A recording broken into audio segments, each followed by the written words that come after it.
Are you ready for the next lecture for our class? Today's topic, the presidency. This topic will be approached in this way. First, I'll address the presidency and the Constitution and address things like qualifications, the line of succession in case the president was to die. But the core will address the roles or functions that the president fulfills, beginning with the administrative function, domestic policy, foreign policy, the military role, and symbolic. The White House clearly is a symbol of America's presidency, and this is where the president does an awful lot of work. The other side of the White House shows the residence. I was lucky enough a few years back to travel to the White House and to even get a tour. Notice I'm wearing the team colors. This is my family from a few years ago, and we also had our exchange student from Germany. We'll begin by looking at some past presidents and seeing who historians and political scientists argued were the best and the worst presidents in American history. C-SPAN has undertaken an extensive study of the presidency, and whenever one of these studies has been done, the top three has always been the same. In the latest poll that was done in 2017 of experts, Franklin Roosevelt came out as number 3, George Washington came out as number 2, and the best president in American history was Abraham Lincoln. The evaluation of the presidents continued. This was through the Obama administration. Now, many people would argue that Richard Nixon had a failed presidency, but he also had several successes, so he ranks number 28 on the list. Who's the worst president of all time? Well, James Buchanan. He was president on the eve of the Civil War and was unable to breach any kind of a compromise between the North and the South. He was seen as inept. Remember that survey that you filled out at the beginning of the semester? Well, one of the questions you were asked was, do you approve or disapprove of the way Joe Biden is handling his job as president in general? Well, not many people approve of the job of President Biden so far, as you can see by the numbers here. So that 17% for President Biden is not very high, and in fact, it's better than it was last September when a previous class took it. But if you compare and contrast the different results from different administrations, I've actually got data going back quite a while. So when President Trump left office, his approval rating was at 39%, and that's even after he was impeached and the insurrection from January of 2021.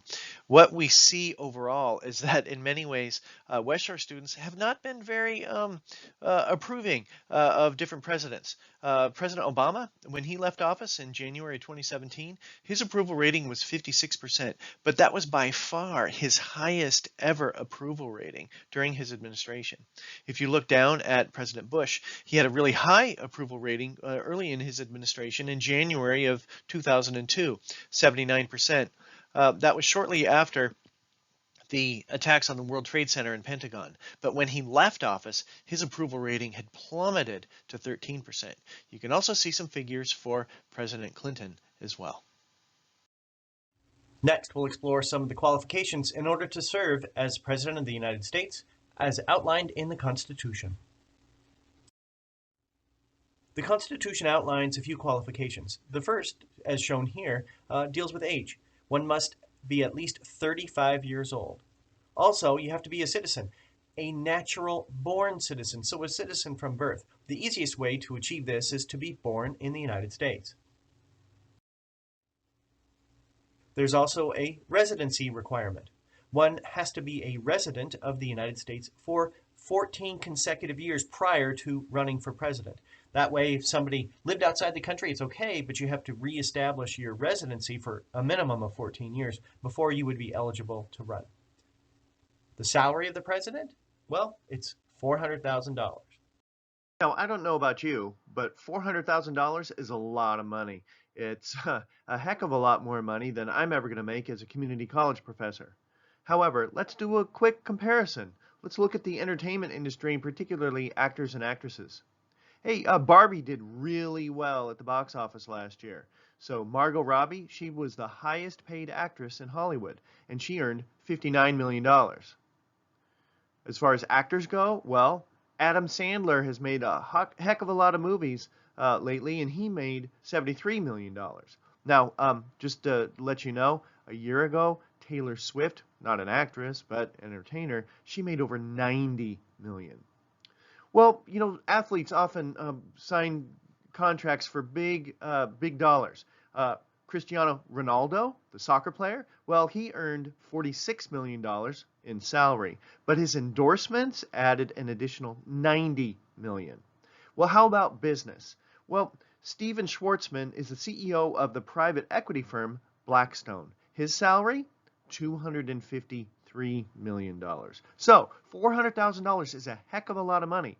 However, I think these figures help to show Americans value entertainment and things like that. $400,000 for the leader of the free world? Well, private business gets you a heck of a lot more money.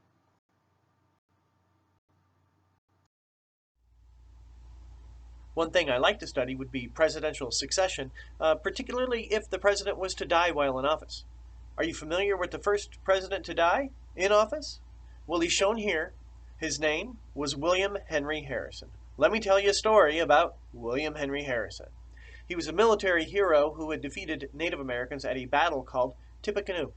He was first elected to the White House in 1840. But then he didn't listen to his mother. It was very cold when he was inaugurated in 1841, and he delivered the longest inaugural address in American history, and he didn't wear a hat, and he didn't wear gloves. He caught a cold, it turned into pneumonia, and he died about 1 month into his administration. Supposedly, Harrison died because Native Americans had placed a curse on the White House.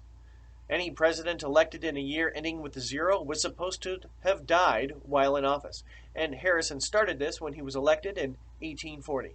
Well, let's see how this turned out. Harrison was the first, and he died only 30 days into his administration. He was elected in 1840. 1860, Abraham Lincoln was assassinated by John Wilkes Booth. In 1880, James Garfield was assassinated. In 1900, William McKinley was assassinated. In 1920, Warren Harding suffered a heart attack and died. And then in 1940, Franklin Roosevelt had a brain aneurysm and died. The curse continued until 1960. In 60, John F. Kennedy was assassinated. And then in 1980, Ronald Reagan was shot a couple of months into his presidency in March of 1981. His would-be assassin was John Hinckley Jr., who was soon arrested. This ended the so-called curse on the presidency. Now, if the president was to die, I think most people know that the vice president would take over. But do you know the next two positions in the line of succession? Well, the next person would be the Speaker of the House. And after that, it would be the President pro tempore of the Senate, which is a position that most Americans have never even heard of. The line of succession continues much further, and it's set by federal law. You don't need to know these for a test, but they begin with the Secretary of State, then Treasury, Secretary of Defense, and Attorney General. The line of succession continues on to these additional cabinet-level positions. If something catastrophic was to happen, it might go all the way to the Secretary of Homeland Security.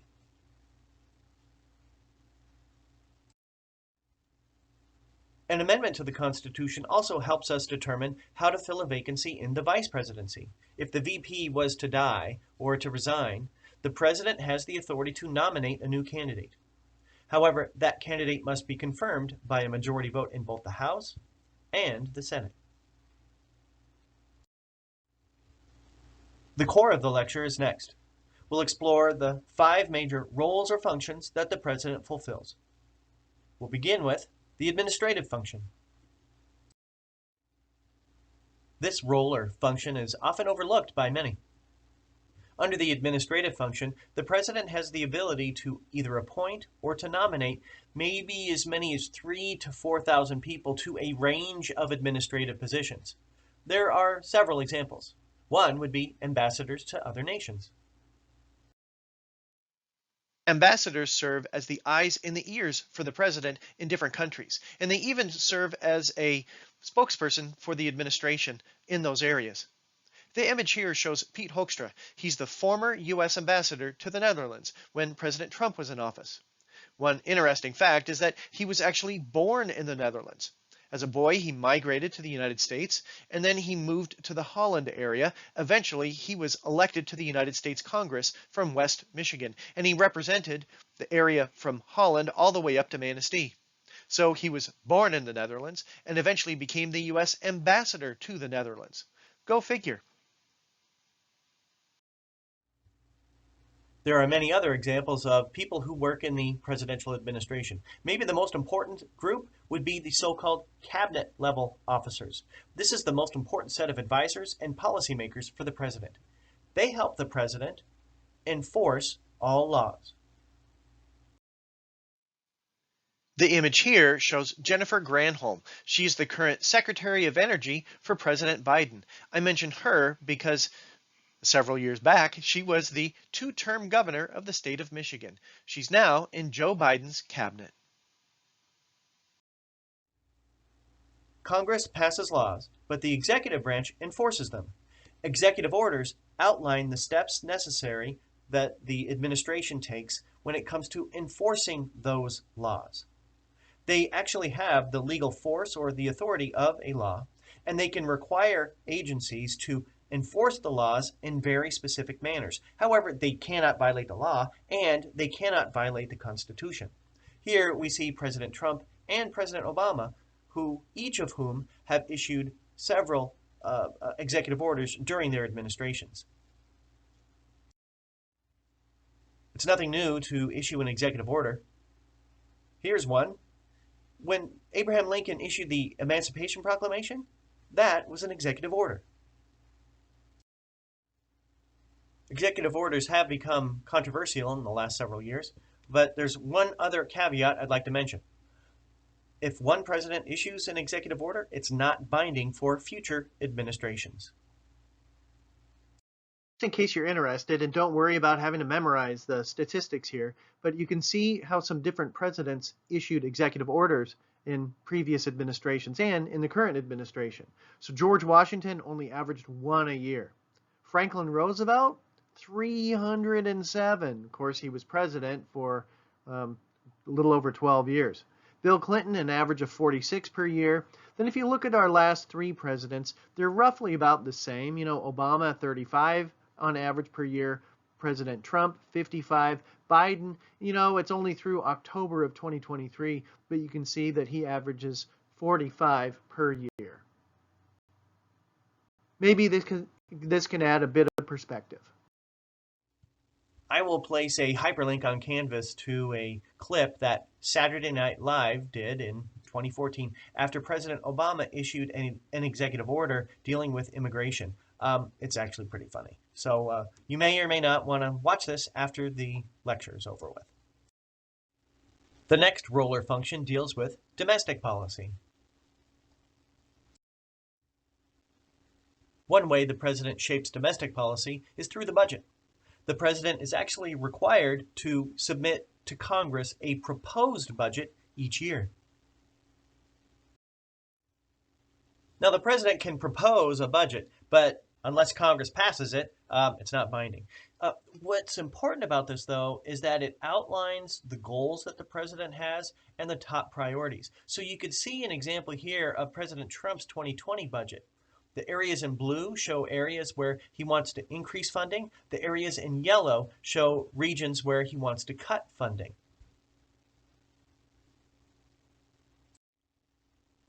Presidents often have proposals for legislation. For President Trump, it was a tax cut. For President Obama, it was a national health care plan. But the president cannot go to Congress and introduce the legislation. Someone in Congress has to sponsor it. Here's a statistic. About half of all laws originated in some way from the president. Now, this is a little bit of a review, but what I wanted to address was the president's role with lawmaking. Once Congress passes a bill, there are three things the president can do. First, sign the bill, and boom, it becomes law. If the president's opposed, he could veto the bill, but that veto could be overridden by Congress. If the president does nothing, well, if the president does nothing and 10 working days pass, that bill becomes a law even without the president's signature. But if Congress quits for the year or adjourns within 10 working days, it becomes a pocket veto. For those of you who are wondering, if the president issues a pocket veto, it cannot be overridden by Congress. It's one way the president can really shape lawmaking. So how have different presidents acted when it comes to vetoes, veto overrides, pocket vetoes, things like that? Here are some statistics. No worries, you're not going to be tested on this, but we see some early presidents not using it very much. Although Andrew Jackson issued 12 vetoes, more than the previous 6 presidents combined. Franklin Roosevelt set the record for the most vetoes. Holy cow. He had a huge impact on all legislation. Now here you see some statistics from some recent presidential administrations. While Joe Biden has only been in office for a little over 3 years, or about 3 years, we see that the Bush, Obama, and Trump White Houses did not use the veto very much. But hopefully these statistics offer a bit of perspective. The next role or function is foreign policy. Probably the area where presidents have the most leeway or power would deal with American foreign policy. Let's start with a concept. Presidents provide the overall vision for American foreign policy. The images here help to identify some of the main goals recent presidents have had with their foreign policy. In the upper left, we see President Obama thought it was important for U.S. to normalize relations with Cuba. On the bottom left, we see President Trump had as a focal point of his administration, America first. Joe Biden has only been in office a short time. However, his focus was on American leadership and diplomacy worldwide.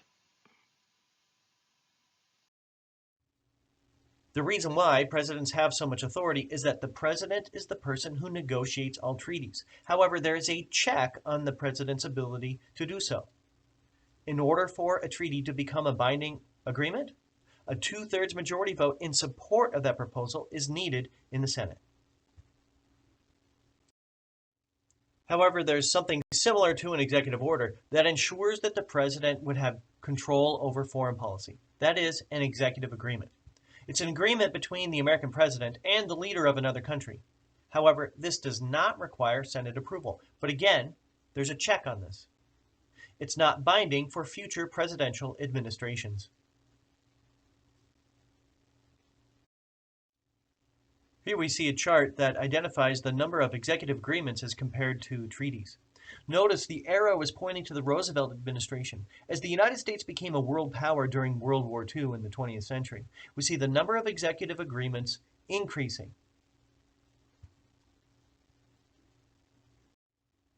Another important role that the president fulfills would be as the military leader of the country. Article 2 of the Constitution outlines the powers of the president, and it declares that the president is, quote, Commander-in-Chief of the Army and Navy of the United States and the militia of the several states. President is Commander-in-Chief of the Armed Forces. Because the president serves as Commander-in-Chief of the Armed Forces, many have argued that a president should have a military background. Can you identify these military leaders who've been president? We've got George Washington, Andrew Jackson, Dwight Eisenhower, and George H.W. Bush. While the president is Commander-in-Chief of the Armed Forces, there is a check on the president's ability to wage war. Only Congress has the authority to declare war. In the past, there's been conflict between presidents who've wanted to go to war and Congress who has not declared war. And so in the 1970s, the War Powers Act was passed in order to try to address and outline times when the president could send troops into combat. There are three. First, if Congress declares war. Also, if there's a crisis, the president may act alone for a limited amount of time. And then Congress might specifically give the president the authority to send troops into combat given a particular situation. Now, there's no need to copy down this whole slide, but one time recently, when Congress did give the president the authority to send troops into combat, yet they didn't declare war, was in the aftermath of the attacks on the World Trade Center and Pentagon in September of 2001. This is the joint resolution authorizing President Bush to send troops into combat. It passed overwhelmingly in the Senate and the House.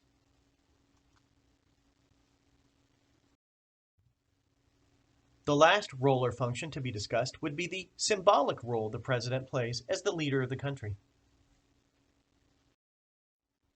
The president is our top political leader, but the president also serves as a head of state. In many ways, this is kind of similar to a symbolic monarch. Like in Great Britain, the Queen doesn't have much power. However, she is the symbolic leader of her country.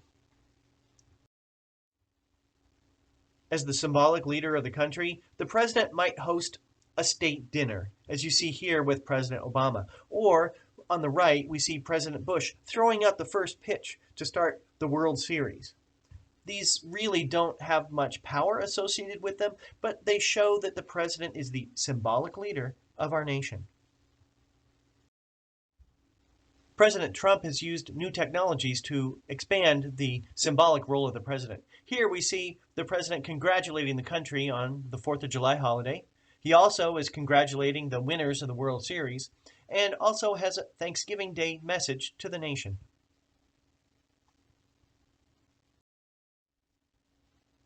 Some of the president's tweets have been more controversial, criticizing political opponents, possibly insulting foreign heads of state.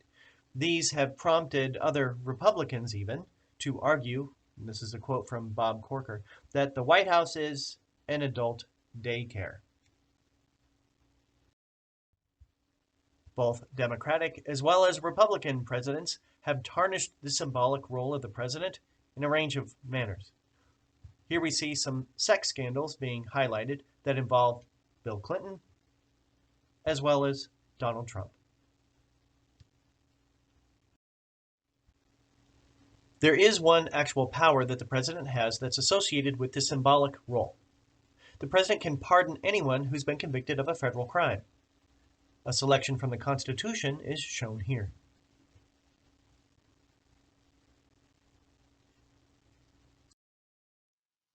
Presidents going back to George Washington have used this pardon power to grant clemency to a range of individuals. During the Obama administration, he wanted to focus on non-violent drug offenders, and several thousand people received pardons.